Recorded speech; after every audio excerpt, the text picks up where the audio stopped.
Welcome to my YouTube channel Hakim কন্যা জুবাইদা। আমি জুবাইদা আজকে আপনাদের সামনে নতুন আরও একটি ভিডিও নিয়ে হাজির হয়েছি। আজকের ভিডিওতে আমি আপনাদেরকে গুঞ্জা গাছ সম্পর্কে জানাবো। আপনারা অনেকেই হয়তোবা গুঞ্জা গাছ চিনে থাকবেন, আবার অনেকেই হয়তোবা ভাবছেন যে এটা আবার কোন গাছ। এই গুঞ্জা গাছকে বিভিন্ন অঞ্চলে বিভিন্ন নামে ডাকা হয়। গুঞ্জা হচ্ছে এর সংস্কৃত নাম। এছাড়াও একে গুংচি, গুটলি, গুলগাছি, চিরমিটি, চিংসু, চৌনাট ইত্যাদি বিভিন্ন নামে বিভিন্ন অঞ্চলে ডাকা হয়। আবার বাংলায় একে কফান্স বলা হয়ে থাকে। গুঞ্জা গাছ বেড় আকারে হয়ে থাকে, লতা জাতীয় গাছ। এই লতার সাহায্যে অন্য গাছে পেঁচিয়ে ছড়িয়ে পড়ে। গুঞ্জা গাছে সিম গাছের মতো ফুল হয়, আর এই সিমের মধ্যে থাকে বীজ। এই সিমের আকার হয় ছোট এবং ভিতরের বীজের আকারও হয় ছোট। প্রত্যেকটি সিমে 4 থেকে 5টি বীজ থাকে। এই বীজকেই আমরা গুঞ্জা নামে চিনে থাকি। আজকের ভিডিওতে আমি আপনাদেরকে জানাবো গুঞ্জার উপকারিতা বা গুণাগুণ সম্পর্কে। তো টিপসটি দেওয়ার আগে আপনাদের কাছে রিকোয়েস্ট, যারা আমার এই চ্যানেলের ভিডিও প্রথমবার দেখছেন অর্থাৎ এই চ্যানেলে নতুন, তারা নিচে যে লাল বাটনে সাবস্ক্রাইব কথাটা লেখা রয়েছে আপনারা সেখানে ক্লিক করে চ্যানেলটিতে সাবস্ক্রাইব করুন এবং পাশে যে বেল চিহ্নটি রয়েছে সেখানে ক্লিক করুন। কারণ বেল চিহ্নতে ক্লিক না করলে আমি যখনই নতুন কোনো ভিডিও আপলোড করব আপনি সেই ভিডিও নোটিফিকেশন পাবেন না। আর ভিডিওটি অবশ্যই শেষ পর্যন্ত দেখুন। গুঞ্জা গাছ রং অনুসারে 3 জাতীয় হয়: সাদা গুঞ্জা, কালো গুঞ্জা এবং লাল গুঞ্জা। লাল রঙের গুঞ্জা সচরাচর সর্বত্র দেখা যায়, অর্থাৎ আপনারা যদি আপনার আশেপাশে একটু খোঁজাখুঁজি করেন তাহলে লাল গুঞ্জা হয়তোবা পেয়ে যাবেন। কিন্তু সাদা ও কালো গুঞ্জা খুব রেয়ার, এটি খুব কম চোখে পড়ে। সাদা রঙের গুঞ্জা সচরাচর পূজা ও আরতিতে ব্যবহার করা হয়। কালো রঙের গুঞ্জা তন্ত্র সাধনায় তান্ত্রিকরা ব্যবহার করে থাকেন। আর লাল রঙের গুঞ্জা লক্ষ্মী পূজায় ব্যবহার করা হয়। তো আমরা যে গুঞ্জা সম্পর্কে আজকে আলোচনা করব, অর্থাৎ যে গুঞ্জা বীজের উপকারিতা সম্পর্কে এবং গুণাগুণ সম্পর্কে আমি আজকে আপনাদেরকে জানাবো, তা লাল গুঞ্জার। এই লাল গুঞ্জা দেখতে আকারে ছোট হয় এবং এর উপরের অংশটুকু একটু কালো হয়ে থাকে। গুঞ্জার একটি বিশেষত্ব হলো প্রত্যেক গুঞ্জার ওজন এবং আকার সমান হয়, অর্থাৎ লাল, কালো কিংবা সাদা যে কোনো গুঞ্জা বীজ আপনি নিন না কেন এর ওজন এবং আকার সমানই হবে।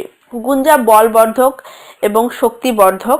আয়ুর্বেদ অনুসারে গুঞ্জা বীর্যবর্ধক, অর্থাৎ আপনার ধাতু বাড়াতে সাহায্য করে। এছাড়া জ্বর, মুখের বিভিন্ন ধরনের রোগ, বাত, জোড়ায় ব্যথা, মাথা ব্যথা, হৃদরোগ, চর্মরোগ, চুলকানি, খোসপাসরা, পেটের ব্যথা, ঘা, কানের রোগ ইত্যাদি রোগে গুঞ্জা অত্যন্ত কার্যকর ঔষধ হিসেবে কাজ করে। গুঞ্জা বীজ আপনি যদি খান তাহলে দেখবেন যে এটি মিষ্টি স্বাদযুক্ত।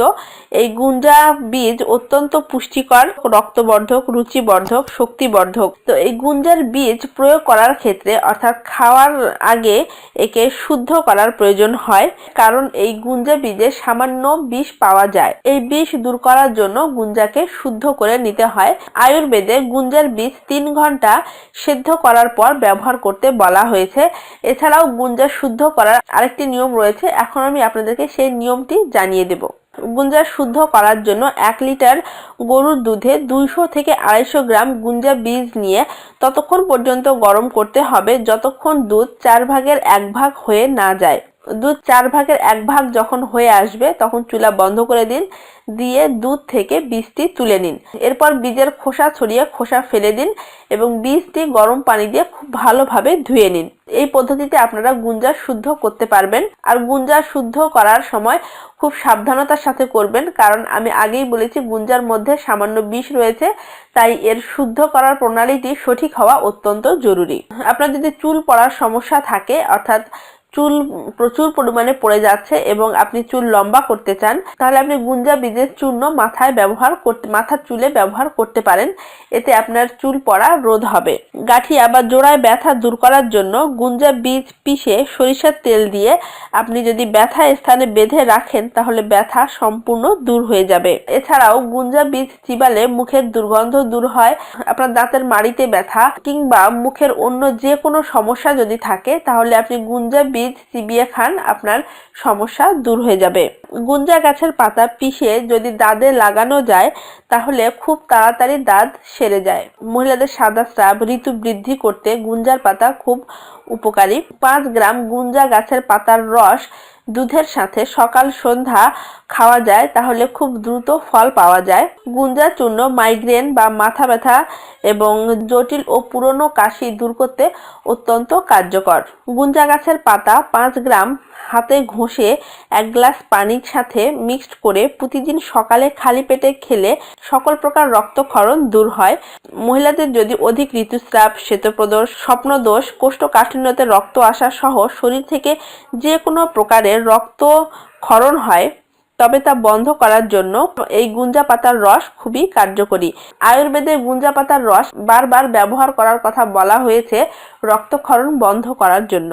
গুঞ্জা শক্তিবর্ধক। শুদ্ধ গুঞ্জার বীজ এবং শুদ্ধ কচ এর বীজ 2 গ্রাম 2 গ্রাম করে সমান পরিমাণে নিয়ে যদি প্রতিদিন সকাল সন্ধ্যা দুধের সাথে খাওয়া যায় তাহলে পুরুষদের অসীম শক্তি লাভ হয়।